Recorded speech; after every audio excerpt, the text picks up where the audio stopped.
Hello दोस्तों, एक बार फिर से स्वागत है आपका हमारे चैनल जेके कैरियर इंस्टीट्यूट में। कैसे हैं आप लोग? बढ़िया हैं। तो अपनी गणित श्रृंखला को आगे बढ़ाते हुए आज अपन बात करेंगे एपिसोड नंबर 6 की, अपनी संख्या पद्धति की, जहां पर हम लोग बात करेंगे प्रश्नावली 1.5 के बारे में। ठीक है, कुछ महत्वपूर्ण क्वेश्चन एनसीईआरटी के यहाँ पर अपन करने वाले हैं। तो इससे पहले अगर आपने हमारे चैनल को सब्सक्राइब नहीं किया है तो जल्दी से सब्सक्राइब करके बेल नोटिफिकेशन प्रेस कर दें, ताकि आगे आने वाली वीडियो की अपडेट्स आपको मिल सके सबसे पहले। वीडियो को लाइक और शेयर करना बिल्कुल भी ना भूलें।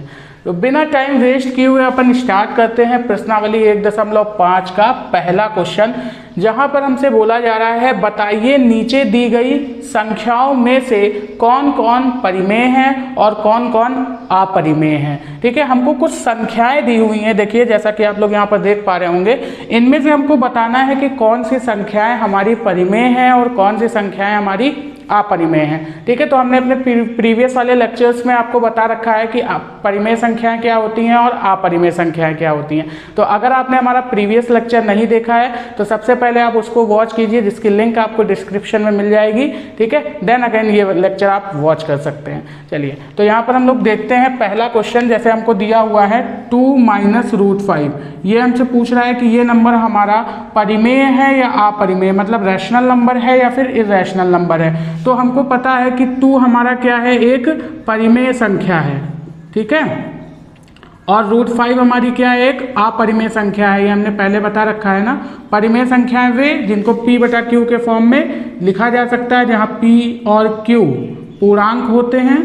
ठीक है, और q हमारा 0 के इक्वल नहीं होता। इन्हीं को तो हम बोलते हैं, क्या बोलते हैं, परिमेय संख्या है ना। q हमारा 0 के इक्वल नहीं होता है। तो यहाँ पर 2 हमारी एक परिमेय संख्या है और √5 अपरिमेय संख्या है। तो यहाँ पर बोला जा रहा है 2 - √5 क्या होगा, परिमेय होगा या फिर अपरिमेय होगा। तो मैं आपको एक बात बताना चाहूँगा, इसको आप नोट कर लीजिएगा, बहुत ही इंपॉर्टेंट बात है कि जब किसी भी संख्या को किसी अपरिमेय संख्या से जोड़ा जाता है, घटाया जाता है, गुणा करा जाता है या फिर भाग करा जाता है, तो हमेशा और हमेशा एक अपरिमेय संख्या ही आती है। यानी कि इसका जो रिजल्ट आता है वो हमेशा एक अपरिमेय संख्या ही होती है।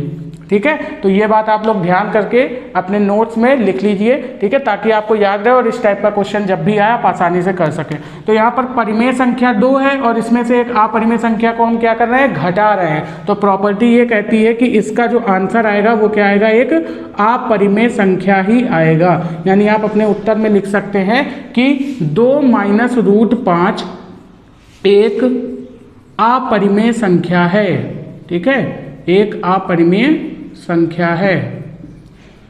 दूसरा क्वेश्चन इसी तरीके से अगर हम बात करें तो ये दिया हुआ है हमको 3 + √23 ब्रैकेट -√23। अब आपसे पूछ रहा है ये संख्या हमारी परिमेय है या फिर अपरिमेय है। तो इसको सॉल्व करके देख लेते हैं। इसको थोड़ा सा हमको सिंप्लीफाई करना पड़ेगा, यानी कि ब्रैकेट को ओपन करना पड़ेगा। तो जब हम ब्रैकेट को ओपन करेंगे तो ये हो जाएगा 3 + √23 और माइनस का √23। तो 23 से 23 क्या हो गया, कैंसिल हो गया। हमारे पास जो बचा वो क्या बचा, 3। तो 3 हमारी क्या है, एक परिमेय संख्या है, क्योंकि हम इसको p/q के फॉर्म में लिख सकते हैं, जहां पर q हमारा 0 के इक्वल नहीं है और p और q क्या है, हमारे पूर्णांक है।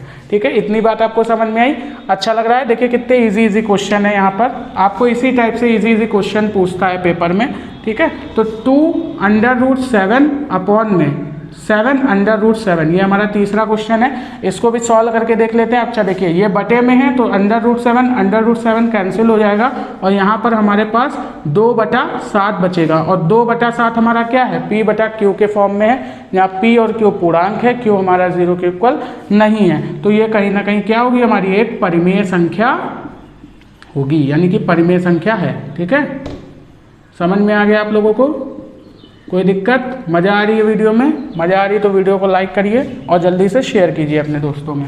अच्छा, नेक्स्ट हम लोग बात कर लेते हैं। इसको थोड़ा सा रफ करते हैं, है ना। आप लोग वीडियो को पॉज करके नोट कर सकते हैं, कोई दिक्कत? चलिए, यहाँ पर बात करते हैं 1/√2 की। तो 1/√2 क्या है, हमने बताया 1 हमारी एक परिमेय संख्या है और इसको जब किसी अपरिमेय संख्या से भाग किया जाएगा तो हमेशा क्या आएगा, एक अपरिमेय संख्या ही आएगी। हमने बताया ना, जोड़ो, घटाओ, गुणा करो, भाग करो, कुछ भी करो, हमेशा और हमेशा आंसर क्या आएगा, एक अपरिमेय संख्या ही आएगा। यानी हम बोलेंगे 1/√2 अपरिमेय संख्या है। ठीक है, इतनी बात समझ में आ गई। अब इसी तरीके से लास्ट क्वेश्चन भाई, 2 × पाई। अब पाई भी हम जानते हैं क्या है, ये एक अपरिमेय संख्या है। ठीक है, तो यहाँ पर पाई हमारी एक अपरिमेय संख्या है, इसको एक परिमेय संख्या से गुणा करेंगे तो आंसर क्या आएगा, अपरिमेय। तो इस तरीके से हमारा पहला क्वेश्चन हो जाता है कंप्लीट। अब हम लोग बढ़ते हैं नेक्स्ट क्वेश्चन की तरफ, लेकिन इससे पहले आप क्या करिएगा, वीडियो को पॉज करके इसको नोट जरूर कर लीजिएगा ताकि आप अच्छे से अपने एग्जाम की प्रिपरेशन कर सकें। ठीक है, बढ़ते हैं नेक्स्ट क्वेश्चन की तरफ। अगला क्वेश्चन देखते हैं अपन से क्या बोल रहा है।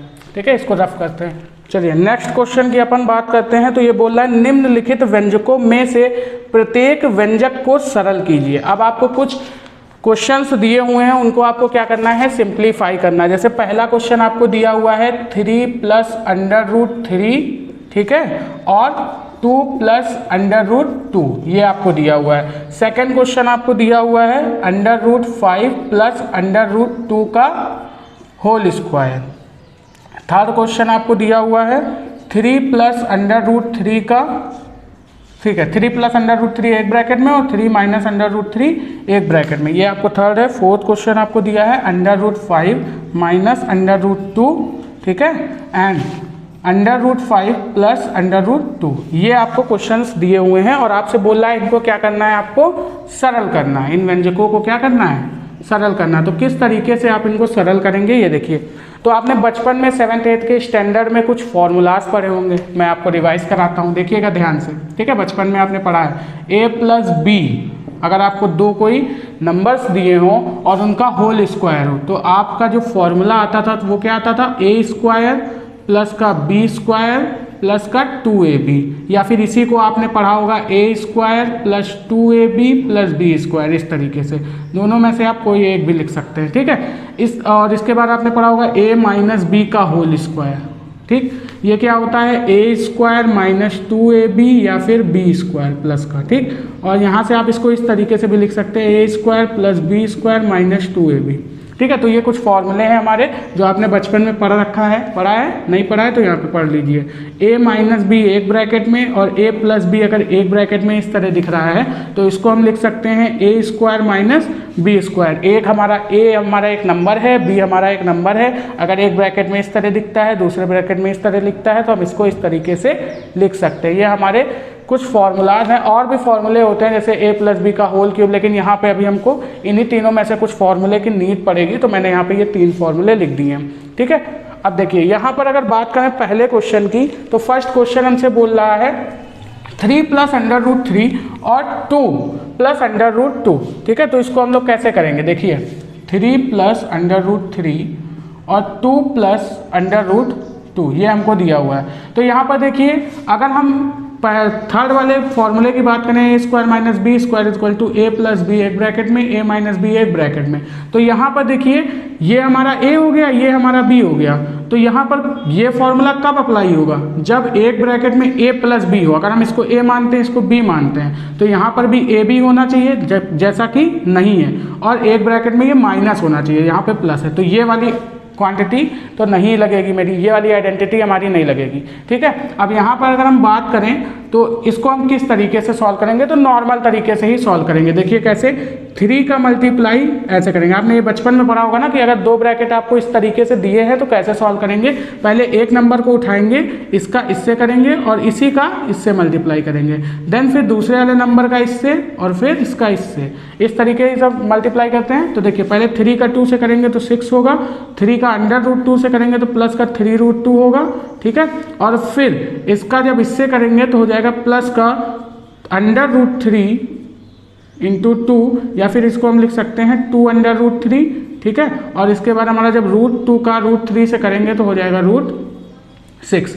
ये हमारा क्या हो जाएगा, आंसर हो जाएगा। और ज़्यादा इसको हम सिंप्लीफाई कर सकते हैं क्या, नहीं कर सकते। ठीक है, तो ये हमारा क्या हो गया, आंसर। बस इस तरीके से आपको क्या करना है, सिंप्लीफाई करना है सभी क्वेश्चंस को। इसमें से मैं 1-2 और बताऊंगा आपको, बाकी आप होमवर्क के लिए करेंगे, ठीक है, क्योंकि भाई आपकी भी प्रैक्टिस बहुत ज़्यादा ज़रूरी है ना। तो देखिए यहाँ पर अगर हम बात करें √5 प्लस √2 का होल स्क्वायर। अब देखिए यहाँ पर अगर हम इसको a माने और यहाँ पर हम इस नंबर को b मान लें तो देखिए ये a प्लस बी का होल स्क्वायर का फॉर्मूला बन जा रहा है कि नहीं बन जा रहा है, a square plus b square plus 2ab। तो इस वाले को हम क्या कर सकते हैं, आइडेंटिटी लगा के सॉल्व कर सकते हैं। तो यहाँ से क्या हो जाएगा, √5 का होल स्क्वायर प्लस √2 का whole square plus 2 into √5 into √2, ये हो जाएगा हमारा। तो यहाँ से इसको हम क्या लिख सकते हैं, 5 को हम ऐसे लिख सकते हैं √5 इंटू √5 इसके होल स्क्वायर को। तो यहाँ से हो जाएगा √5 इंटू √5 5, तो यहाँ पे लिख सकते हैं 5 प्लस इसी तरीके से √2 इंटू √2 को अपन लिख सकते हैं 2, तो यहाँ से हो जाएगा 2 प्लस 2 इंटू √5 इंटू √2 क्या हो जाएगा √10, ठीक है।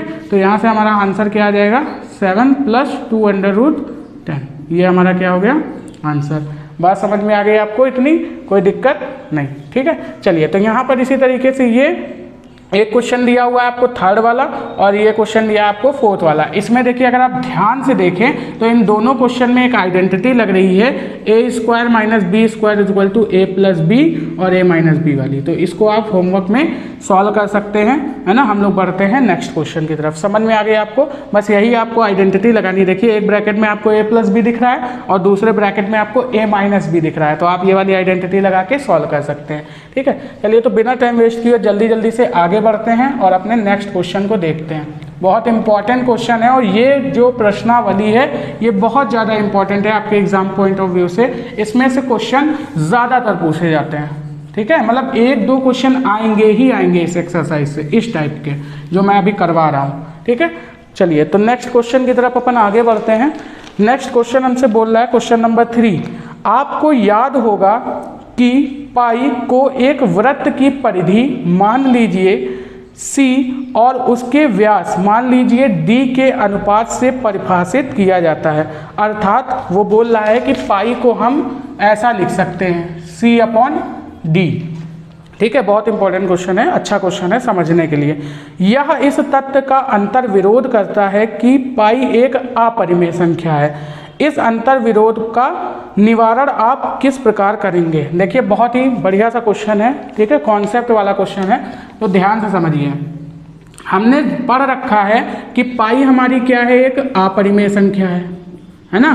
पाई अगर अपरिमेय संख्या है तो इसकी जो वैल्यू आती है वो नॉन रिपीटिंग नॉन रिकरिंग आती है। मतलब कि ये जो हमारी वैल्यू होती है वो ना ही टर्मिनेट करती है और ना ही रिपीट करती है, ठीक है। ये कुछ का कुछ आती जाती है और इनफाइनाइट तक जाती है। तो ये हमारी अगर अपरिमेय संख्या है तो अपरिमेय संख्याओं को हम किसके फॉर्म में, p/q के फॉर्म में लिख नहीं सकते हैं, है ना, नहीं लिख सकते हैं, ठीक। तो जब इनको हम p/q के फॉर्म में नहीं लिख सकते हैं तो यहाँ पर इसको हम C/D के फॉर्म में कभी कभी लिखते हैं, यानी कि पाई की वैल्यू हम कभी कभी ऐसे लिखते हैं 22/7। तो ये वैल्यू क्या होती है, इसकी C/D के फॉर्म में होती है। तो ये अगर C/D के फॉर्म में हम इस पाई को लिख देंगे तो ये क्या करेगा, इस बात का अंतर विरोध करेगा, यानी कि इस बात को कॉन्ट्राडिक्ट करेगा कि ये जो पाई है वो हमारी एक अपरिमेय संख्या, क्योंकि अपरिमेय संख्या को तो हम p/q के फॉर्म में लिख ही नहीं सकते, है ना। हम p/q के फॉर्म में किसी नंबर को कब लिखते हैं, हम p/q में लिखते हैं परिमेय संख्याओं में, ठीक है। परिमेय संख्याओं को हम किस तरह डिफाइन करते हैं कि भाई p/q के फॉर्म में है, ठीक है, जहाँ पर q हमारा 0 नहीं है और p तथा q क्या है, पूर्णांक है। जब जब हम किसकी बात करते हैं, परिमेय संख्या की बात करते हैं, तो हम ये बातें ज़रूर करते हैं, बोलते हैं ये बातें। चलिए तो यहाँ पर अगर हम बात करें पाई इक्वल टू C/D की, तो अगर मैं पाई को C/D के इक्वल लिखना चाहूँ तो मैं इस C और D के ऊपर क्या कमेंट करूँगा, मैं किस तरीके से इसका निवारण करूँ इस अंतर विरोध का कि C/D पाई के इक्वल नहीं है, क्योंकि पाई एक अपरिमेय संख्या है, ठीक है। तो अगर मैं बोलूँ कि पाई C/D के इक्वल तभी होगा कि जब C तथा D में से कोई एक अपरिमेय संख्या हो, क्योंकि अभी अभी थोड़ी देर पहले मैंने बताया है आपको कि अपरिमेय संख्या में किसी नंबर को जोड़ो, ठीक है, घटाओ, गुणा करो या भाग करो, हमेशा एक अपरिमेय संख्या ही आती है। यानी कि C/D का रेशियो पाई के इक्वल तभी होगा जब ठीक है, जब C तथा D या फिर C अथवा D, ठीक है, में से कोई एक क्या हो, अपरिमेय संख्या हो। ठीक है, या तो फिर दोनों अपरिमेय हो सकते हैं, क्योंकि हमको पता है कि जो परिमेय संख्या, यानी इसको हम दिखा देते हैं इर्रेशनल नंबर I अपॉन में अगर हम D को लेते हैं रैशनल नंबर R, तो इन दोनों का रेशियो जो होगा वो हमको क्या देगा, एक इर्रेशनल नंबर देगा। रैशनल अपॉन इर्रेशनल यानी कि परिमेय अपॉन अपरिमेय का भी हमको रेशियो क्या देगा, एक अपरिमेय संख्या देगा। ठीक है, तो यहाँ पर अगर दोनों ही इर्रेशनल होंगे तब भी हमको क्या मिलेगा, एक इर्रेशनल नंबर यानी अपरिमेय संख्या ही मिलेगी। ठीक, तो हम ऐसा बोल सकते हैं कि इस कॉन्ट्राडिक्ट को हम ऐसे सॉल्व कर सकते हैं कि पाई इक्वल होगा C अपॉन D के तभी जब C अथवा D या फिर C D में से कोई एक या फिर C D दोनों अपरिमेय संख्याएं होंगी। ठीक है, वैसे अगर मैं आपको सही से ही बता दूं तो यहाँ पर देखिए, आप कभी कभी पाई की वैल्यू 22/7 लिखते हैं, तो आप बोलते हैं सर यहाँ पे पाई की वैल्यू 22/7 क्यों लिखते हैं, यहाँ पर तो दोनों के दोनों पूर्णांक हैं। ठीक है, तो यहाँ पर अगर अपन बात करें तो हमने आपको प्रीवियस लेक्चर में भी बता रखा है कि पाई को हम क्या लिखते हैं, ये पाई की जो 22/7 वैल्यू होती है, ये इसकी क्या होती है, अप्रॉक्स वैल्यू होती है ना, यानी कि ये इसकी क्या होती है, लगभग मान होता है, लगभग मान। ठीक है, ये इसका लगभग मान होता है, ये इसकी एग्जैक्ट वैल्यू नहीं होती, क्योंकि एग्जैक्ट वैल्यू आज तक डिफाइन नहीं हो पाई, ये बहुत बड़ा नंबर होता है ना, ये पाई इनफाइनाइट तक जा रहा है। तो यहाँ पर एक तरीके से अगर हम देखें तो 22/7 इसकी क्या लिखते हैं हम, अप्रॉक्स वैल्यू लिखते हैं, यानी लगभग मान लिखते हैं। ठीक है, यानी कि पाई हमारी क्या एक अपरिमेय संख्या ही है, और अगर इसको C अपॉन D के फॉर्म में लिखेंगे तो इन दोनों में से कोई एक अपरिमेय होना चाहिए। यहाँ पर इसको ऐसा क्यों लिखते हैं ये आपको समझ में आ गया, क्योंकि ये लगभग मान होता है, मैंने फिर से बता दिया आपको। ठीक है, तो बहुत ही अच्छा क्वेश्चन था। इस टाइप का क्वेश्चन आपको कॉन्सेप्ट क्लियर होना चाहिए तभी आप कर पाएंगे। ठीक है, और बहुत ही अच्छा क्वेश्चन था, कॉन्सेप्ट के पॉइंट ऑफ व्यू से, आपके एग्जाम के पॉइंट ऑफ व्यू से थोड़ा सा कम इंपॉर्टेंट है, लेकिन कॉन्सेप्ट आपको आता होगा तो आप इस टाइप के क्वेश्चन अगर आ भी जाता है एग्जाम में तो आप आसानी से कर सकते हैं। फिलहाल अब तो आ गया ना आपको, है ना, अब तो आ गया होगा। चलिए बात करते हैं नेक्स्ट क्वेश्चन की। इसको नेक्स्ट क्वेश्चन अपन से क्या बोल रहा है, क्वेश्चन नंबर 4 बोल रहा है संख्या रेखा पर √9.3 को निरूपित कीजिए। बहुत इंपॉर्टेंट क्वेश्चन अगेन, ठीक है, आपके एग्जाम पॉइंट ऑफ व्यू से बोल रहा है। क्वेश्चन नंबर 4 आपको एक नंबर दिया √ के अंदर 9.3 दिया है ना, हाँ 9.3। इसको आपको क्या करना है, संख्या रेखा पर प्रदर्शित करना है। तो किस तरीके से आप प्रदर्शित करेंगे, आपको अगर नॉर्मल नंबर दिया जाता था भाई 3, 4, 5 या फिर अभी हमने इससे पहले देखा था, ठीक है, कुछ नंबर जैसे √5, √2 को संख्या रेखा पर प्रदर्शित करना, ये हमने देखा था। तो यहाँ पर हमको दिया है √9.3। अब यहाँ पर देखिए हमने जो प्रदर्शित किया था इसमें पॉइंट कहीं नहीं दिया था, लेकिन इसमें क्या दिया है, पॉइंट दिया है, यानी कि 9.3 दिया है। तो इसको हम कैसे संख्या रेखा पर प्रदर्शित करेंगे ये हम देख लेते हैं, है ना। तो इस टाइप के क्वेश्चन जब भी आपके एग्जाम में आ जाए तो देखिए आप इसको सॉल्व कैसे करेंगे। सबसे पहले आप भूल जाएंगे, पहला स्टेप क्या है, आप भूल जाएंगे इसमें रूट लगा है, आप इस रूट में से 9.3 को बाहर निकाल लेंगे। ठीक है, इस तरीके से आप अभी भूल जाएंगे, रूट है लेकिन आप भूल जाएंगे रूट लगा है। आप क्या करेंगे, पहला स्टेप आपका ये रहेगा कि आप 9.3 को सेंटीमीटर आप क्या करेंगे, एक लाइन खींच लेंगे अपनी स्केल से। ये कितने हैं, 9.3 सेंटीमीटर, या फिर कितनी भी जो भी आप खींच रहे हो, जो भी आप मेजरमेंट स्केल यूज़ कर रहे हो उस हिसाब से आप क्या करेंगे, 9.3 सेंटीमीटर की एक लेंथ खींच लेंगे।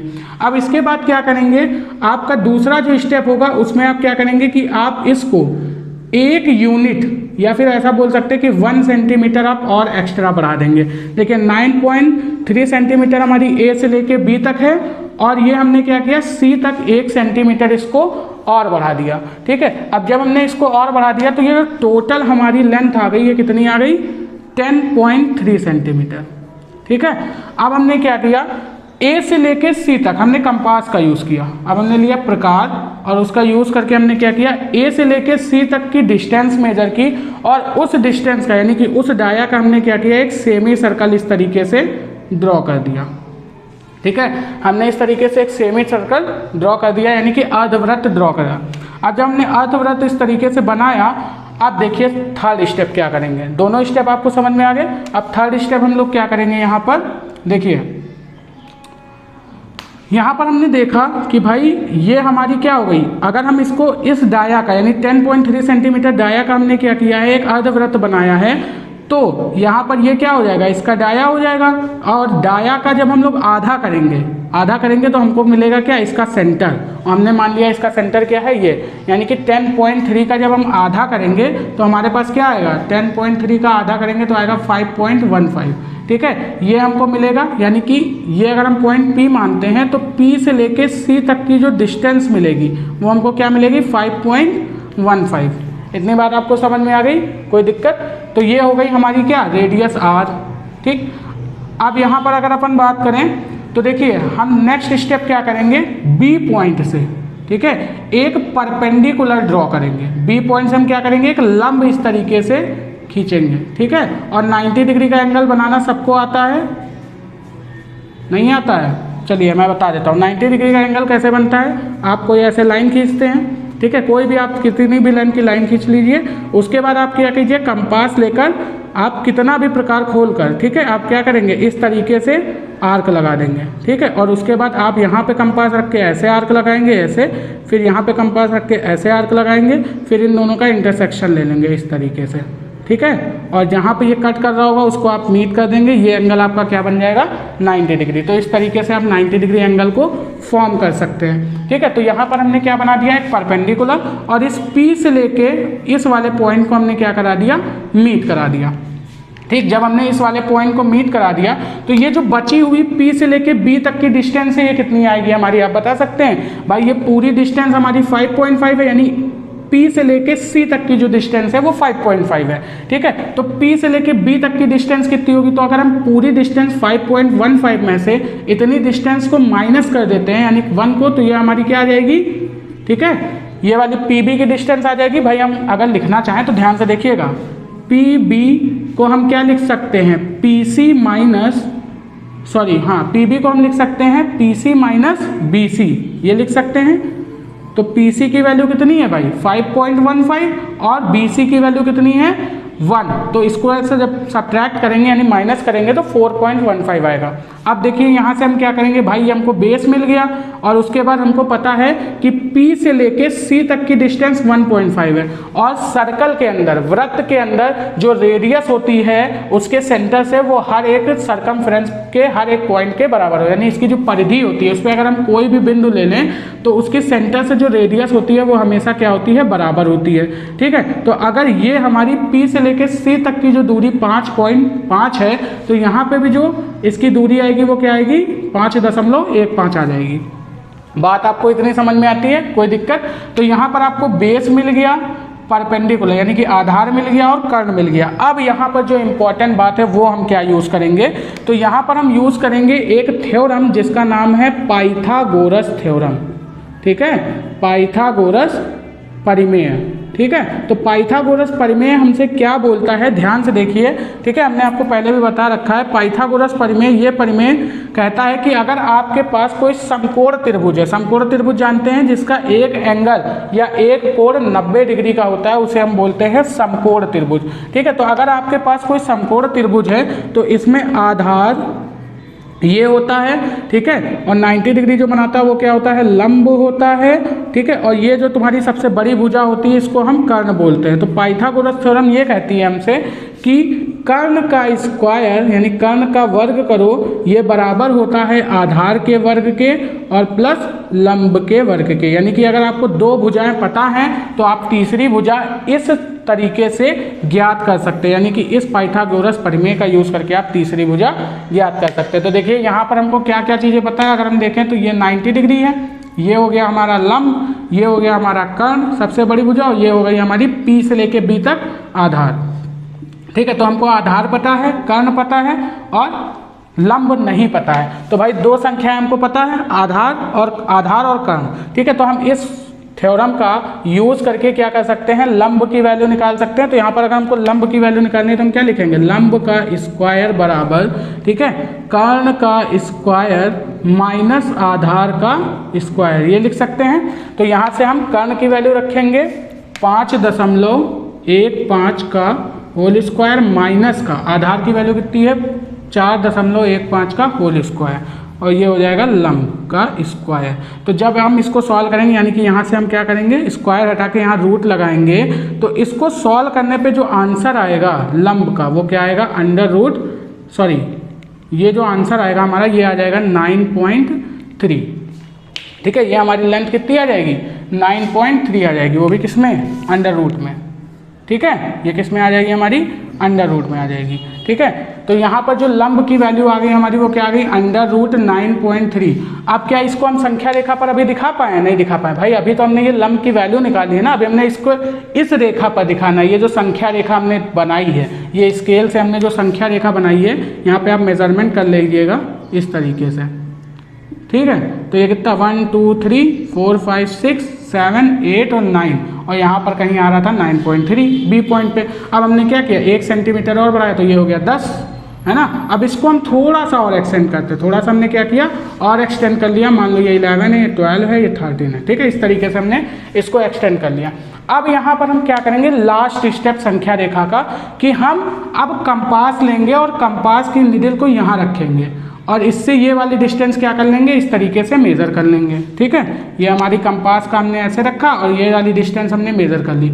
अब इस डिस्टेंस को इस डिस्टेंस से लेते हुए हमने क्या किया, यहाँ पर एक आर्क इस तरीके से ड्रॉ की, और ये आर्क, ठीक है, इस नंबर लाइन को जिस पॉइंट पे कट करेगी, ये पॉइंट हमको दिखा रहा होगा अंडर रूट 9.3 को। तो देखिए कितना इंपॉर्टेंट, लेकिन अगर आप कॉन्सेप्ट समझ गए तो आप 1 सेकंड में इसको कर सकते हैं। ठीक है, ठीक, 1 सेकंड में नहीं, मतलब 1 से 2 मिनट में कर सकते हैं अगर आप कॉन्सेप्ट समझ गए तो। बस पहला स्टेप क्या करना था, मैं फिर से बता दे रहा हूँ आपको।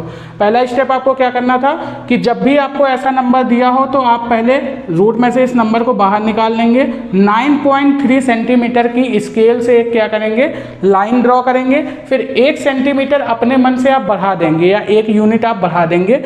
उसके बाद आप क्या करेंगे, ए से लेकर सी तक का डाया लेकर आप एक अर्धवृत्त बनाएंगे। ठीक है, और उसके बाद आप क्या करेंगे भाई, बी से एक परपेंडिकुलर ड्रॉ करेंगे, मतलब कि एक लंब ड्रॉ करेंगे। ठीक, फिर आप आधार की वैल्यू निकाल लेंगे, कर का मान निकाल लेंगे, और इस थ्योरम का, इस प्रमेय का यूज करके आप क्या निकाल लेंगे, लंब की वैल्यू निकाल लेंगे। तो जब आपको ये परपेंडिकुलर की वैल्यू मिल जाएगी तो लास्ट स्टेप आपको क्या करना है, यहाँ पे कंपास रखना है, और कंपास रख के आपको क्या करना है, आर्क लगाना है। ये आर्क, ठीक है, इस नंबर लाइन को, ये जो संख्या रेखा तुमने बना रखी है, इस संख्या रेखा को जिस बिंदु पर कट करेगी वही हमारी क्या होगी, हाँ, अंडर रूट 9.3 की वैल्यू होगी। तो इस तरीके से आप सॉल्व कर सकते हैं, ये हो गया आपका आंसर। ठीक है, तो इसको फटाफट से नोट करिए। ठीक है, वीडियो को पॉज करके और हम लोग बढ़ते हैं अपने लास्ट क्वेश्चन की तरफ। ठीक है, देखते हैं हमारा लास्ट क्वेश्चन क्या बोल रहा है, और उसके बाद हम धीरे से प्रश्नावली को खत्म करेंगे। भाई मजा आ गई आपको प्रश्नावली में, फील आया है ना, फील आना चाहिए भाई, बस और कुछ नहीं। फील आया हो तो जल्दी से वीडियो को शेयर कर दो और अपने दोस्तों में, ठीक है, और लाइक ज़रूर कर देना भाई। लाइक करो और शेयर करो तो थोड़ा सा मोटिवेशन मिलता है और मज़ा आता है ना, आपको, आपके लिए और अच्छे अच्छे कॉन्सेप्ट लाने का मन करता है। ठीक, चलिए बात करते हैं क्वेश्चन नंबर 5 की। तो बहुत ही अच्छे कॉन्सेप्ट हम लोग सीखते चलेंगे।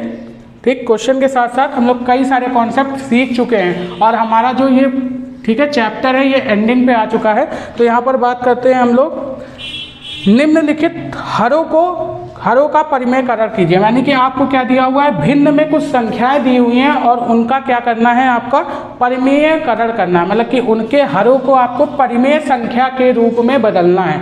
आपको अपरिमेय संख्या के रूप में दिया, देखिए कैसा क्वेश्चन दिया है, हम आपको दिखाते हैं, 1 सेकेंड। हाँ, अब देखिए पहला क्वेश्चन आपको दिया हुआ है 1/√7। दूसरा दिया हुआ है क्वेश्चन आपको 1/√7 माइनस √6।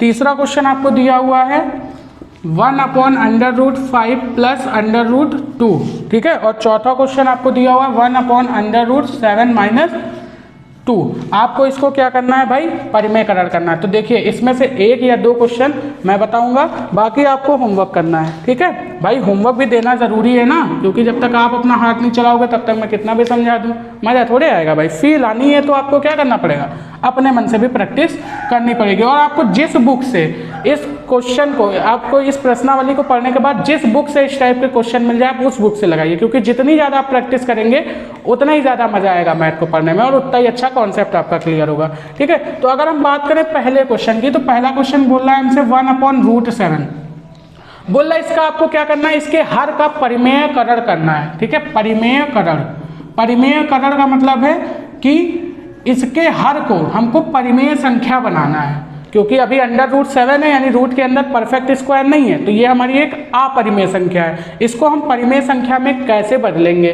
ठीक है, तो ऐसा क्वेश्चन जब भी आपके पास आए तो आप क्या करना कि इसको परिमेय संख्या में बदलने के लिए हर को ही केवल बदलना है ना, तो आप क्या करना √7 से ऊपर और √7 यानी जो नंबर हमको इसमें दिया हो नीचे हर में, उससे हम क्या करेंगे, उसी से ऊपर नीचे अपनी तरफ से गुणा कर देंगे। क्योंकि भाई अगर हमने कुछ चेंजेस किया है तो ऊपर भी करेंगे और नीचे भी करेंगे, ताकि हमारी वैल्यू पे कोई इफेक्ट ना आए। यानी √7 से √7 कटा तो ये हमारा क्या हो गया, वही तरीके से पहला वैल्यू मिल गया। तो इसी तरीके से हम चेंजेस करते हैं। ठीक, कि अगर हमने ऊपर चेंजेस किया है या फिर नीचे चेंजेस किया है तो ऊपर भी करते हैं। तो ये हो गया √7 से ऊपर और नीचे गुणा। अब जब हम गुणा करेंगे तो यहाँ पे देखिए क्या आएगा, ऊपर बन जाएगा √7, ठीक है, और नीचे √7 और √7 का मल्टीप्लाई क्या बनता है 7। तो देखिए यहाँ पर हमसे बोला इसके हर का परिमेयकरण करना था, तो हर हमारा क्या बन गया, एक परिमेय संख्या बन गया कि नहीं बन गया भाई। देखिए 7 हमारी क्या है, एक परिमेय संख्या है, क्योंकि 7 को हम p/q के रूप में लिख सकते हैं, जहाँ p और q हमारे पूर्णांक हैं और q हमारा 0 के इक्वल नहीं है। तो इस तरीके से √7/7 इसका क्या हो जाएगा, आंसर हो जाएगा। बात समझ में आ गई आपको। इसी तरीके से अगर हम बात करें इस वाले क्वेश्चन की, ठीक है, तो यहाँ पर देखिए हमको दिया हुआ है 1/√7 - √6। अब देखिए यहाँ पर एक नंबर था लेकिन यहाँ पे -6 भी आ गया। तो इस टाइप के क्वेश्चन को करने के लिए हम क्या करते हैं, कॉन्जुगेट का मतलब होता है ये जो नंबर दिया है इसके अपोजिट से मल्टीप्लाई करते हैं। यानी कि अगर नीचे माइनस दिया है तो ऊपर प्लस, यानी कि √6 प्लस में √7, ठीक है, इस तरीके से, और फिर √7 प्लस में √6। इस तरीके से हमने क्या किया, ऊपर नीचे इसके कॉन्जुगेट यानी इसके अपोजिट साइन से मल्टीप्लाई कर दिया। तो जब हम अपन ऐसा करते हैं तो देखिए क्या होगा, ऊपर हमारा बनेगा √7 प्लस √6 अपॉन में, नीचे देखिए ये a - b और ये a + b, ये क्या दिख रहा है, a - b और ये दिख रहा है a + b। तो अभी हमने थोड़ी देर पहले पढ़ा था ये किसका फॉर्मूला होता है, a² - b² का होता है कि नहीं होता है। ठीक है, तो इसको अपन क्या लिख सकते हैं, √7 का स्क्वायर माइनस √6 का स्क्वायर। जब अपन ऐसा इसको लिखेंगे तो यहाँ से देखिए मैं इसको इधर कर देता हूँ। ठीक है, यहाँ से इसको क्या लिख सकते हैं हम, √7 प्लस √6 अपॉन में, यहाँ से हो जाएगा हमारा √7 का स्क्वायर 7 - 6 और 7 - 6 को अपन क्या लिख सकते हैं 1। ठीक है, तो यहाँ पे अपन डायरेक्ट लिख दे रहे हैं 1। तो ये क्या हो गया, इसके हर का परिमेयकरण हो गया, तो ये इसका क्या हो गया आंसर। अब ये बाकी के 3 और 4 वाला जो क्वेश्चन है ये आप लोग घर से करेंगे, ये आपके घर का होमवर्क है। ठीक, बात समझ में आ गई। तो इसी के साथ हमारी प्रश्नावली 1.5 हो जाती है कंप्लीट एनसीईआरटी की। अगर वीडियो अच्छी लगी हो, वीडियो में मज़ा आया हो तो दोस्तों में शेयर ज़रूर करना और वीडियो को लाइक करना बिल्कुल भी ना भूलना। मिलते हैं अपने नेक्स्ट एपिसोड में और भी अच्छे से कॉन्सेप्ट के साथ, एक नई प्रश्नावली के साथ। तब तक के लिए best of luck, bye bye students.